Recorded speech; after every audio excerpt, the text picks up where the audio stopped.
रुख करेंगे रावलपिंडी का गैर कानूनी करार दी गई रोड इनक्लेव हाउसिंग स्कीम की इंतजामिया की फुर्तियां देखने में आई हैं। कमिश्नर रावलपिंडी को रोड इनक्लेव हाउसिंग स्कीम की तशहीरी मुहिम का हिस्सा बना दिया गया है।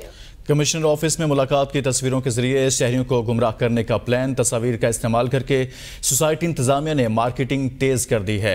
आरडीए ने रोडन इनक्लेव हाउसिंग स्कीम को गैर कानूनी करार दिया था, ताहम इसके बावजूद ये सारी सूरत हाल सामने आई है। इसी पर मजीद बात करते हैं नुमाइंदा ABN न्यूज़ अनवारुल हक से। जी अनवार, बताइएगा इस हवाले से।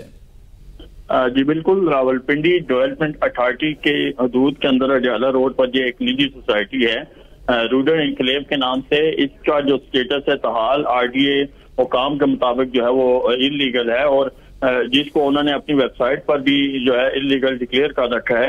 इसके बावजूद जो है कमिश्नर रावलपिंडी लियाकत अली चट्टा के साथ जो है उनकी जो मुलाकात थी और उसकी तस्वीर लेकर उन्होंने अपनी जो सोशल मीडिया अकाउंट से वहां पे चस्पा कर दी है, जिसके बाद जो उनकी मार्केटिंग थी वो तेज कर दी गई है। और दूसरी जानिब जब इस हवाले से आरडीए तर्जुमान से हमारा राब्ता हुआ और उनसे हमने इस बारे में पूछा तो उनका ये मौक़िफ़ था कि ये जो सोसाइटी है ये इलीगल है और किसी भी इलीगल सोसाइटी को जो है वो इस तरीके से इश्तिहार की करने की जो है तशहीर करने की इजाजत नहीं है। जी।